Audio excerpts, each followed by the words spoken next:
नमस्कार, मी भानुदास महादेव माळी, कुरळप तालुका वाळवा, जिल्हा सांगली। आपण आपला मुळात पहिला डेअरी फार्मचा व्यवसाय आहे। आपल्याकडे 10-12 गायी आहेत, शेळ्या सुद्धा आहेत 10-12। पण याच्या सोबतच पूरक व्यवसाय म्हणून आपण गावरान पक्षी सांभाळायचं, गावरान कुक्कुटपालनचं नवीन काम चालू केलेलं आहे। इस्लामपूर येथील इस्लामपूर ॲग्रो नावाची ही जी संस्था आहे, राजाराम बापू सहकारी साखर कारखान्या शेजारी, यांच्याकडून आपण ब्लॅक ॲस्ट्रोलॉप या जातीचा पक्षी घेतला होता 22-23 दिवसाचा। हा पक्षी आपण 110 रुपये प्रमाणे घेतलेला असून त्यांच्याकडूनच खाद्यासंदर्भात माहिती मिळाली, त्यांचंच खाद्य घेतलेलं आहे आपण।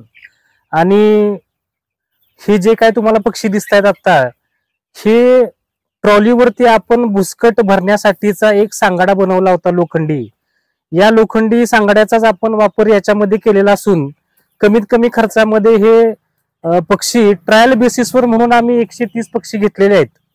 या पक्ष्यांचं संगोपन या सांगाड्यामध्ये करण्यासाठी आम्हाला फक्त जाळीचा 3000 रुपये खर्च आला, बाकीचा हा सांगाडा तयार होता। याच्यामध्येच आम्ही हे सुरुवातीला ट्रायलच घ्यायचे आहे, कारण कसा फायदा तोटा याच्यामध्ये होतो या दृष्टिकोनातून आम्ही हे 130 पक्षी आणून यांचं संगोपन चालू केलेलं आहे। 13 नोव्हेंबर रोजी पक्षी आणले होते आम्ही, साधारणतः 200-250 ग्रॅम वजनाचे। आता कालच यांचं वजन केलं आम्ही 28 नोव्हेंबरला, तर 350 ते 400 ग्रॅम वजनाचा पक्षी सध्या आहे। यांचं नियोजन आम्ही केलेलं आहे चांगलं, माने सरांच्या मार्गदर्शनाखाली काम चालू आहे। आणि ही जात आम्ही ब्लॅक ॲस्ट्रोलॉप ही विशेष करून अंडी उत्पादनासाठी किंवा भविष्यात यांच्यापासून अजून पिल्लं मिळवण्यासाठी म्हणून ही काम चालू केलेलं आहे आम्ही। आणि याच्यामध्ये आम्हाला सुधाकर माने जे आहेत तिथले मॅनेजर, त्यांचं चांगलं सहकार्य भेटलेलं आहे। आणि या पक्ष्यांचा भविष्यामध्ये कशा प्रकारे रिस्पॉन्स मिळतोय, कशा प्रकारे वाढ मिळते, याच्यानुसार आम्ही ही जी बाजूला आमची मोकळी जागा दिसत आहे शेडच्या बाजूला, याच्यामध्ये अजून शेडची उभारणी नवीन करून शेड पक्ष्यांसाठी नवीन करून पक्षी वाढवणार आहे अजून त्याच्यामध्ये। फक्त कमीत कमी जी काय आपल्याकडे उपलब्ध असणारी लाकूड सामान आहे, कमी खर्चामध्ये शेडचं नियोजन आहे, अशा पद्धतीचं करून हे पक्षी संगोपन आपण चालू केलेलं आहे।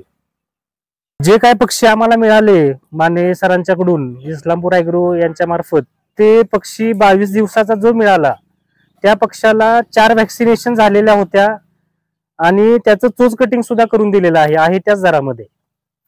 आणि सेवा चांगली आहे त्यांची आणि समाधानी आहे आम्ही त्याच्याबद्दल।